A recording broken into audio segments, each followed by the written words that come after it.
ما بقول لك يا خواجه فرانسوا، عاوز ايه ما حبيبي؟ تيجي الله يبارك لك تتجسس على شعبي وقول لي بيعملوا ايه وليك الحلاوه. مش انت خير اجناد الارض حبيبي؟ انت اعمل تجسسات. هو انت بتصدق خواجه؟ ده انا لولا المرشدين وان الشعب بيبلغ على بعض كان زمان السجون بتاعتي كلها دلوقتي فاضيه. انا عايزك تيجي كده بالعده الحلوه بتاعتك ورجالتك وترسيني على الليله اللي بعيد عن عيني. بس انا هاخد فلوس كتير حبيبي، معلش مش عارف اتكلم عشان البتاع لا لا لا لا ما تقلقش، هظبطك وبالزياده كمان. هو انا يعني هدفع حاجه من جيبي؟ والشعب بتاع انت موافق على كده؟ شعب مين؟ شعب مين يا خواجه؟ الشعوب بتاعتنا يا بابا زي البت البنوت اللي كان بيجي لها عريس زمان، طالما ولي امرها قال موافق يبقى هي ملهاش راي. يعني انت عاوز تراقب مين؟ الشعب. طب والمعلومات اللي انت تاخدها من انا انت تقتل بيها مين؟ الشعب برضه. طب واللي يدفع الحساب بتاع انا مين؟ برضه الشعب. الله، ايه الشعب اللذيذ ده؟ ما تجيب خطه حبيبي. لا انت هتبص لي في لقمه عيش يا خواجه ولا ايه؟ بمناسبه العيش، صح عندكم حته اغنيه اسمها عيشه بحبها قوي؟ كومسي جنكزيستيك ريباسيا كوتيدو كومسي عيشه غندو سافا. يلا بينا حبيبي سافا سافا. طب يلا لا لا لا لا لا لا لا لا لا.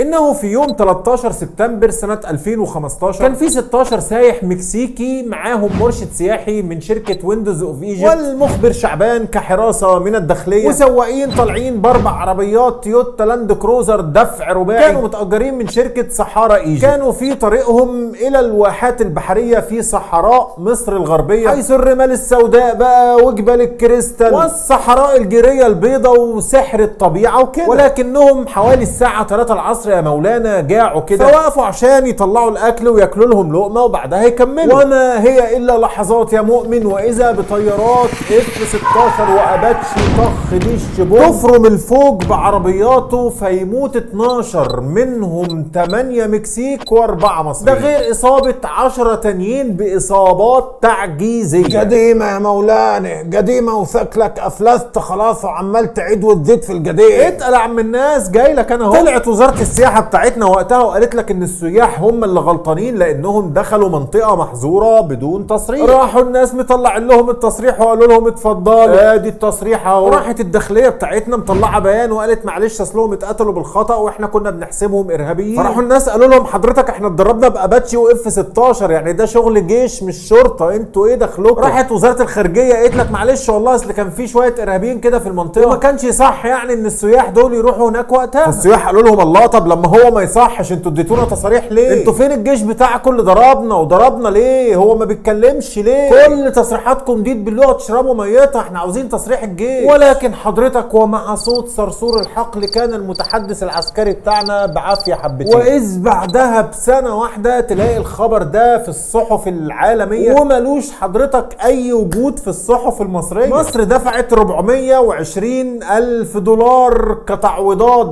دفعه اولى، ولسه كمان دفعتين بما يعادل 1.5 مليون دولار للمكسيكيين اللي ماتوا، يعني حضرتك حوالي 22 مليون جنيه مصري. اما بقى حضرتك لو سألتني عن الاربعة المصريين فلا حول ولا قوة الا بالله، وانا لله وانا اليه راجعون، ولله ما اخذ وله ما اعطى وكل شيء عنده بمقدار، وكلنا هنموت ومحدش واخد منها حاجة. طب ايه لازمة الحكاية دي دلوقتي يا عبودة؟ ايه اللي فكرك بيها يعني يا عم؟ الكوكب يا عصام، الكوكب يا حبيبي هو اللي فكرك. وكالات الانباء العالمية حضرتك اليومين اللي فاتوا بينما حضرتك مشغول مع خناقة حمو بيكا مع هاني شاكر ومستقبل شواحة المهني بعد حرمانه من الغناء وحرمان جمهوره من صوته الملائكي. السيدات والسادة، وبينما أنتم تشاهدون هذه الحلقة فهناك فضيحة فرنسية مصرية للأسف الشديد هتتنشر النهاردة على القناة التانية الفرنسية بعد العرض ده بحوالي 4 ساعات، يعني حوالي الساعة 12 بتوقيت القاهرة. فضيحة حضرتك طازة لسه، بطلها عسكر مصر اللي جابوا مرتزقة من فرنسا سنة 2015 كشفتها منظمة ديسكلوز او بالعربي اكشف، واللي عرضت حضرتك من يومين مئات الوثائق ومئات الصور اللي هحطها لك في المصادر واللي انت شايفها قدامك دلوقتي، واللي بتكلمك بكل صراحة عن دمنا الرخيص، ومش بس رخيص، لا ده انت تقدر تقول ان هو حرفيا ببلاش.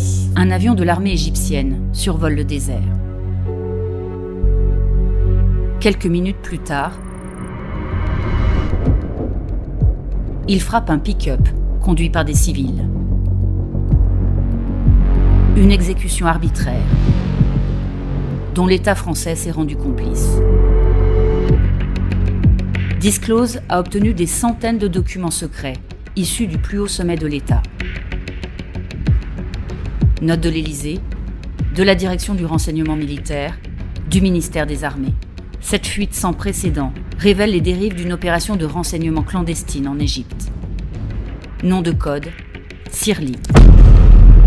طيب مبدئيا كده كلنا فاكرين صفقة الرافال الفرنسية اللي السيسي اشتراها في 2015 واللي طلع المعيز وقتها يهللوا ويقولوا يا سلام على القيادة الحكيمة. اهي الصفقة دي بقى حضرتك كانت تمن لحاجة تانية خالص. تمن ايه يا مولانا؟ ما تجيب من الاخر وتخلص، بطل جو الاثارة والمتعة والسسبنس بتاعك يا عم توم كروز. كلنا يا عم الناس عارفين ان السيسي حكم الدنيا بحجة وحيدة الا وهي مكافحة الارهاب. ادوني تفويض وامر لمكافحة الارهاب المحتمل. دول قالوا لي يا نحكمكم يا نقتلكم، يا ريتني كنت انا يا شيخ، اللي هيقرب منها هشيله من على وش الارض شيء. وتصفيق عميق بقى من داخل الزرائب الاعلاميه. فاحنا عشان نتم الليله هنجيب طيارات ماشي، هنعمل طوارئ اوكي، هنشغل نشيد وطني ونجري الدم في العروق تمام، بس فين الانتصار هنا؟ طالما حضرتك مفيش جثث ولا بيانات من المتحدث العسكري تقول ان قواتكم الباسله قضت على تشكيل او خليه، يبقى فين الرجاله؟ البواسل بتوعنا فين وبيعملوا ايه؟ فين الشغل يا جدعان؟ وكان الحل في الصوره دي حضرتك. السيسي لما عزم وزير الدفاع الفرنسي لودريون وعمل له تورتايه وعليها صورته في القصر اللي هو ورثه عن باباه، وبعدها اخده كده في حته على جنبه وقعد معاه واتفقوا على التالي ذكر. حسب الوثائق حضرتك اللي هتشوفها كمان ساعه على التلفزيون الرسمي الفرنسي النهارده واللي هحطها لك في المصادر، حسب الوثائق دي بقى حضرتك ان اللي كان مفهمنا ان هو انتصر على الارهاب كان كذاب رسمي فهمي نظمي. السيسي حضرتك وقتها كان اتفق مع الفرنسيين في مهمة سرية وغير رسمية، وحط لي تحت غير رسمية دي 30 خط. حسب التسريبات ف10 عملاء فرنسيين دخلوا الدنيا وتابعين لشركة التجسس الفرنسية CAE Aviation، ودخل بعدهم على طول طيارات مارلين مارك 3، ومهمتهم كانت تفريغ المكالمات والتجسس والتقاط الصور المنطقة من نهر النيل إلى حدود ليبيا حوالي 700,000 كيلو بالطيارات اياها، ومع اجرام الفرنسيين اللي كلنا عارفينه، الا انهم لما كانوا بيمشطوا ما كانوش بيلاقوا اي تهديدات ارهابيه ولا يحزنون، فما كانوش بيبعتوا اي تقارير. الضابط المصري بقى اللي قاعد مستني اي اتصال منهم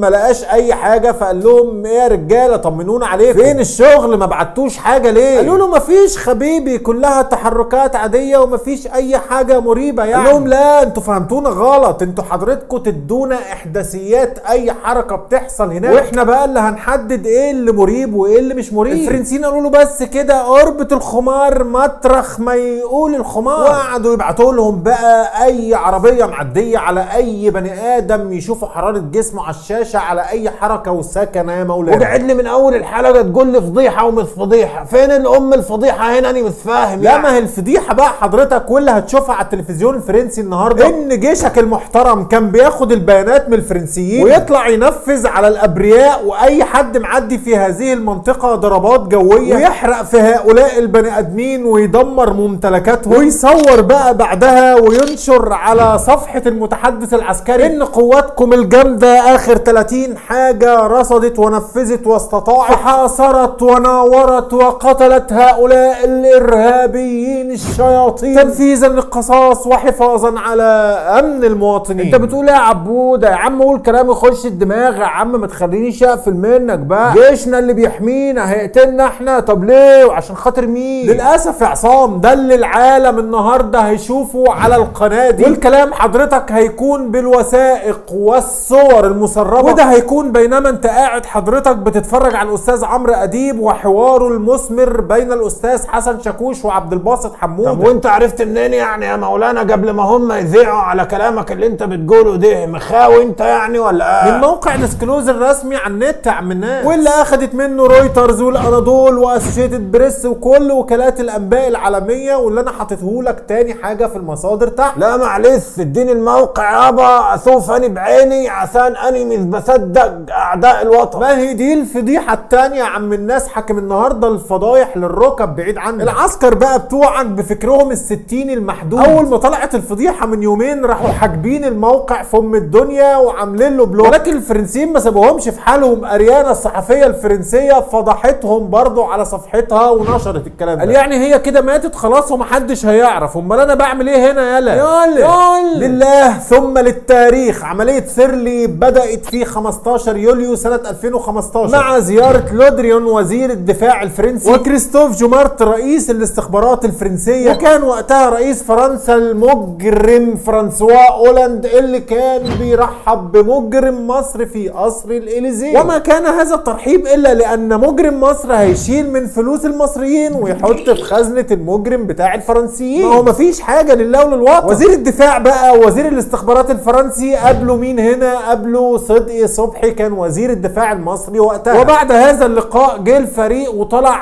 على قاعدة مرسى مطروح الجوية وأدار منها كل العمليات. وهذه صورة المارلين مارك 3 في قلب قاعدة مرسى مطروح الجوية. وبتاريخ 20 ابريل سنة 2016 بعت فريق سيرلي اللي موجود في مصر تقرير للمخابرات الفرنسية العسكرية، وهتلاقوه منشور النهارده في الفضيحة. بيقول ايه بقى؟ بيقول لهم خلي بالكم يا جماعة، العسكر اللي احنا بنساعدهم في مصر دول لا بيحاربوا ارهاب ولا نيلة، انهم بيضربوا اي شيء متحرك في منطقة خالية تماما من الارهاب. والله ده كلام الفرنسيين. وده حضرتك تقرير تاني في 28 سبتمبر سنة 2016 بيقولوا فيه ان هم عرضوا خدماتهم على المصريين ان هم ينقلوا عملياتهم الى سيناء، واللي النظام بيقول لحد النهارده ان هي مليانة ارهاب عشان يحسوا يعني ان هم بيشتغلوا وليهم لازمة وكده. ولكن النظام المصري رفض تماما علشان يستفرد باهالي سيناء الابرياء هناك ويدبح فيهم برضو زي ما بيدبح هنا، حيث الكاميرات في سيناء ممنوعة. يعني انت عايز تقول يا مولانا ان انت عامل الحلقة دي عشان ال 12 مكسيكي اللي ماتوا من 2015؟ 12 مين يا زعيم الاغلبية؟ موت المكسيكيين حضرتك هو اللي فضح الضرب العشوائي علشان المصريين ما بيتعدوش، لكن مش هم القصد خالص، ده كان انترو بس عشان تفهمني انا عايز اقول ايه. حسب التقارير وحسب متحدث الرئاسة المصرية رسميا، في الفترة دي حضرتك اتدمرت فيها اكتر من 10,000 سيارة ومات اكتر من 40,000 بني ادم، كلهم حضرتك اتصوروا على انهم ارهابيين، وكانت كل صورهم انتصار للعسكر على الارهاب اللي مش موجود اساسا. انتوا متخيلين رقم 40,000 ده؟ تقارير ديسكلوز بتقول ان هم ما بين سياح او عمال او سواقين غلابة او على اسوأ الاعتبارات مهربين من اللي بيهربوا كراتين السجاير ومستحضرات التجميل. طيب يا مولانا يعني طلع فيهم مهربين اهو، عايزنا نطبطب عليهم يعني؟ المهرب ده يا عم الناس يا بيتخالف يا بتتصادر بضاعته او يتحبس له حتى 6 شهور ولا سنة، مش بياخد صاروخ يفلقه نصين. وبعدين ده انا بقول لك ممكن يكون يعني فيهم واحد كده ولا كده مهربين، والسياح المكسيكان خير دليل. طب عايزين مثال تاني؟ فاكرين المهندس احمد الفقي اللي كان شغال على طريق الواحات البحرية، واللي لما المية بتاعتهم خلصت اخد 2 عمال في سيارة وطلع علشان يجيب مية من اقرب بير يقابلوه، والكلام ده حضرتك كان يوم 5 يوليو سنة 2017. فاكرين ايه اللي حصل فيهم ساعتها ولا نسيتوا؟ مهندس اهو ما شاء الله وشغال في مشروعات الدولة. طب دي حضرتك بقى صورة العربية بتاعتهم بعد ما اخدوا صاروخ رأسي من جنودنا البواسل وحرقوا قلب عياله عليه عادي، هو والعمال اللي كانوا معاه، واتفحموا في نفس العربية ومحدش دفع ساعتها لعيالهم زي ما دفعوا للمكسيكان. خد من ده كتير بقى ولا يتسع المجال لذكرهم، واحط لك اللي اقدر عليه في المصادر، وشوف انت بقى لو عندك وقت رخصة دم المصري لو كان قدام عينيك. لفت نظري يوم ما المهندس المصري ده مات تعليق من شاب مصري بيقول يعني فيها ايه لما يروحوا 2 3 فدا مصر؟ هو الجيش لما ضربه مش كان بيمشر؟ وده من كتر الارهابيين اللي صنعوهم الاخوان واعداء البلد. عاش الرئيس عبد الفتاح السيسي، فده شباب مصر كلنا تحت رجليه بس، وهو يفضل عشان يحارب الارهاب. صاحب الحساب ده حضرتك مصري، في حين ان الفضح العملية كلها واحد فرنسي لا من بلده ولا من دمه ولا من دينه، ولكن ضميره صحي الراجل وما استحملش يستحملش الاجرام اللي شافه وقرر يسيح لهم كلهم. اما محمد ده بقى حضرتك ففي منه كتير قوي، هتشوفهم النهارده بعد الفضيحه ما تتنشر وهم بيبرروا وبيستفوا للعسكر ورقهم ويفرطوا عادي في لحمهم ودمهم ويحملون اوزارا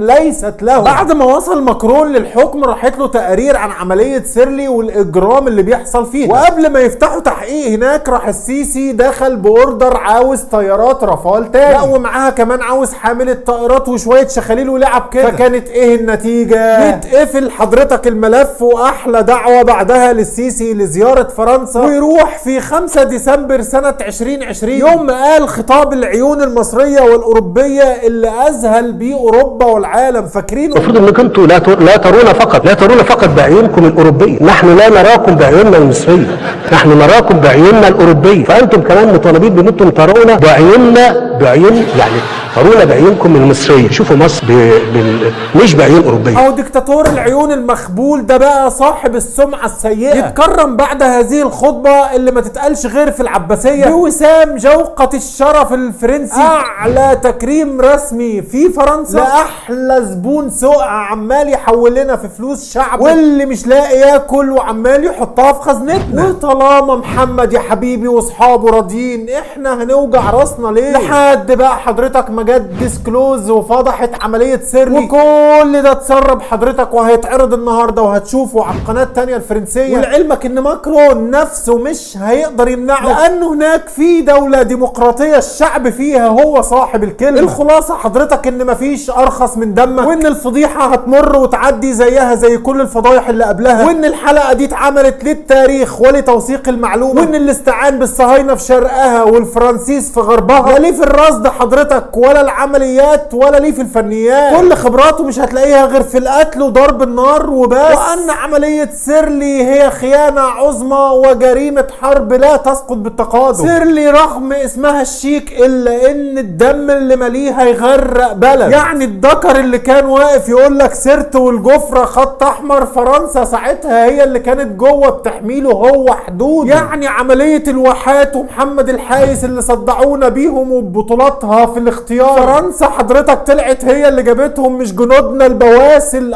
والله. ويعني الغرب لا يهمه دمك ولا مين اللي بيحكمك طالما مصالحهم ماشيه وخزنتهم عمرانه. يعني حضرتك من الاخر لو مش هتستحمى وتنظف من جوه مفيش حد هيجي من بره ينظف. رحمه الله على اللي اتغدر بيهم واللي اتصوروا واتشهر بيهم واتشوهت سمعتهم واتحط جنبهم سلاح واتصوروا. ربنا يلطف بالارامل والايتام والبيوت اللي خربت، وينتقم المولى سبحانه وتعالى من كل اللي خطط وباشر ونفذ وأيد. اللهم آمين. وبس كده يا مؤمن. السلام عليكم. عسكروا نيمون اليوم بحاله، سهرونا الليل بطوله، قلبوا حال الدنيا يابا واللي معدول يقلبوا له. عسكري التبس كليتا مسخرونا ومسخروا له، عسكرينا مسكينوا له عسكرونا وعسكروا له. نيمون اليوم بحاله، سهرونا الليل بطوله، قلبوا حال الدنيا يابا واللي معدول يقلبوا له. عسكري التبس كليتا مسخرونا ومسخروا له.